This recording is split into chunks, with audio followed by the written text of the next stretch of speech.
All right, today's the day. I'm making our very own chili crisp. Now, the last video I did, I used a little chili crisp on my meal, and I've used it in other meals, but today I thought, let's make our own. I said I was going to make my own in the last video, and it's going to be based off of this. This is the popular brand, just spicy chili crisp. Now, it's not that spicy. It's just good. But it's kind of expensive and it's getting harder to get, especially in big jars. So for less money than it'll cost me to go to the store and buy it, blah, blah, blah, or order it from Amazon, I have a big jar, empty, put a couple stickers on it, and I have all this other stuff here. So I'm going to go through the stuff with you guys and let you know what I got going on. Let me turn this on. I went ahead and I chopped up some various things. I have some peanuts. I have some sesame seeds. They're pretty small. I got various peppers here. See that? I got some MSG. I got some neutral oil. Very important. Neutral oil. Do not use expensive avocado oils and stuff like that because they're going to burn and they're going to ruin the flavor as well. So you don't need an expensive oil. In fact, the cheaper oils are better, in my opinion. All right, so very important ingredient. I've got coarse ground red pepper powder. This is technically Korean, whereas chili crisp is more of a Chinese thing, but a lot of people are using this because it's a little more mild and you can control the heat a little bit better. It also adds a nice color and texture. So this is what they would use when they're making kimchi and other things like that. I have fried onions, or fried shallots technically. I'm showing you guys a cheater recipe. I've seen a bunch of recipes online and there's a lot more prep work involved. I went and cheated. I bought some stuff. I also have fried garlic. Now you could cut your own garlic in there. It's going to be really tasty, but this works just fine. A little bit of soy sauce and a little bit of fish sauce. You'll see what I'm doing with that. And a little bit of sesame oil, which we'll add after the cooking process. And that's about it. That's all you really need. I am going to dice up some green onions for some color. I actually forgot one ingredient as well, is ginger. Now this ginger is just going to be diced up. I'm going to leave the outsides on because it's not going into the infused oil. It is just going to be cooked in the oil enough to where the oil soaks up some of that ginger flavor. So that's another important thing. Do some ginger in there as well. It'll add that nice flavor. All right. I got the pan up. It's flying hot right now. Turn it up just a little bit. Got my oil.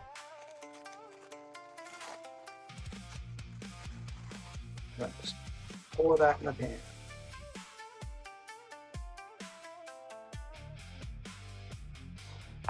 And ideally what we want is that oil to get up to like 350 degrees or so, all right? What we're gonna do is we're gonna rough chop this ginger so we can infuse some ginger flavor in. I'm just gonna use all of this because my son got a whole bunch and now it's at the end of its lifespan, so I as well infuse some flavors. Let's just go ahead and get that in there right now.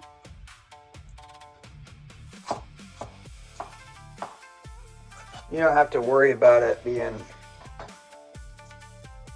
like crazy, perfect size, all this stuff. We're just trying to get some of that flavor in. I got a thermometer here, which is going to serve very important because it's just guesswork if you don't. So let's take a look here. Yeah, we're getting up there in temperature already. So as that's climbing, so I'm just going to do this thing really quick. I'm going to get out some stuff. So what we'll do, that little cut measuring tape and measuring cup or spoon, and I'm just going to speed this process up with a little bit of this red pepper. We're also going to utilize actual red pepper once we mix everything together. So stick with me, you'll see what I'm doing here in a second. All right, so turn it down just a touch. Yeah, we're going to get up there pretty quickly.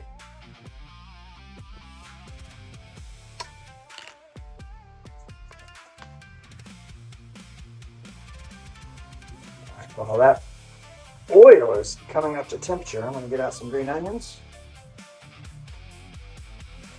Look at that. I mean, we don't go crazy. And we're going to cut off just the ends.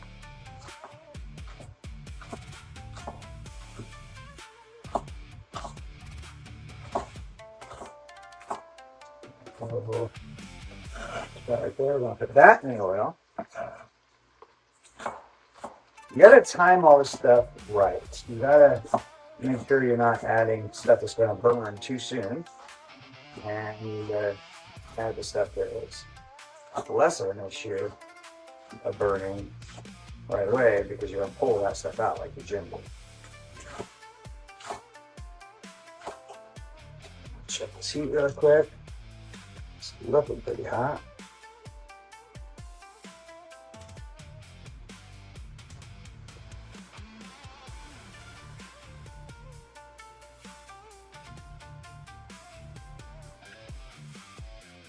$322. All right, that's going to get there. All right, so we're going to need a bowl. A really big bowl. None of these are going to be safe for the heat, so I'm going to use this metal dish. You'll see why in a second, because that's super hot. Put it in the wrong type of bowl, it's just going to explode. So, what I'm going to do, turn that heat down. Now, I'm going to stir this. So that's starting to almost burn, like it's right at that point, right? And but we want it to be hot, so I'm going to take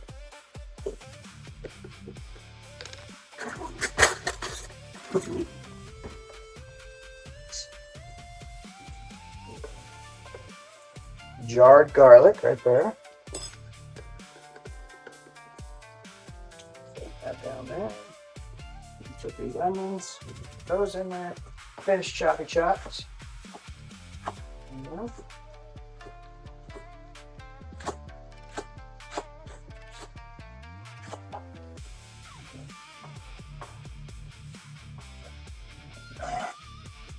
Now we have all this fun stuff. We're going to just add that in. It's the red pepper flake, the sesame, this and that. We're going to take a little off the heat a little bit more. Take our dried garlic. Pour it in there. This is going to reconstitute once our oil hits it. And we got our dried shallots as well.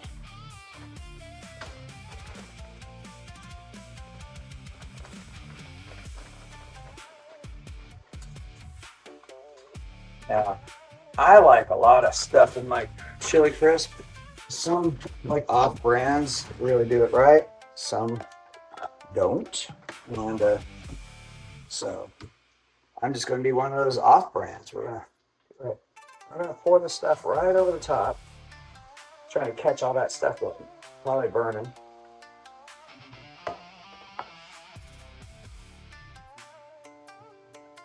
Buck chilies and everything. Look at that oil. Look at the color of that, richness of that, right? I'm just going to get that in there and start reconstituting and cooking that oil. Take all this stuff.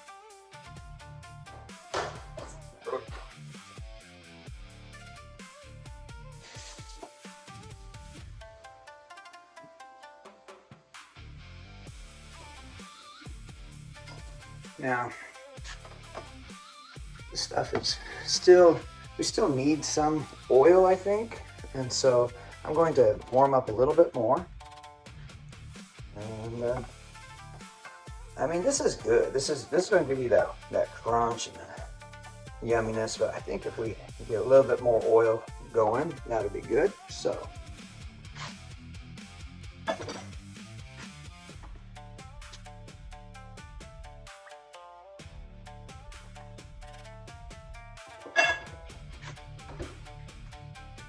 Get that coming up to temperature. So it's going to pick up some of the flavors that are in the pan. Like I said, it's almost burnt. Like, it definitely has that color like it's burnt, you know, but it's tough. So what I got here is I got my MSG. We're going to sprinkle some MSG in here. I'll get a decent amount. There's a lot of oil. That's some more oil. So I'm going to get some MSG in there. I'm going to take some sesame oil. Oh, brand new bottle. Gotta open that. Sesame oil in here. That's about it. You don't want too much of that. That'd be a little excessive. You get some fish sauce in here. Not too much of that. A little bit of soy sauce. It's going to richen up that color and add a little bit more pizzazz, a little more flavor. Stir this up a little bit more. This oil is starting to come up to temperature. It's going to be a perfect addition to reconstitute all of this stuff. Give us just enough.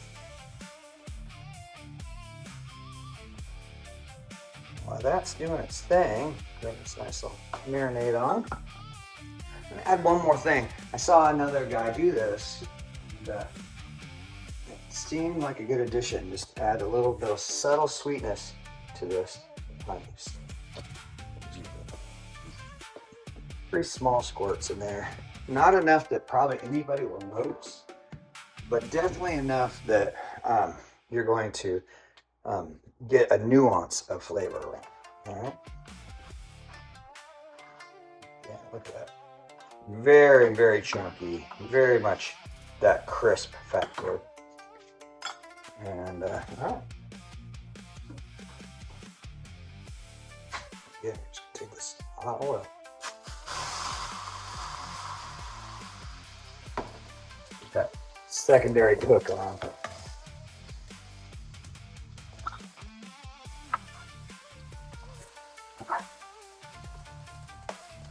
Look how rich those colors are.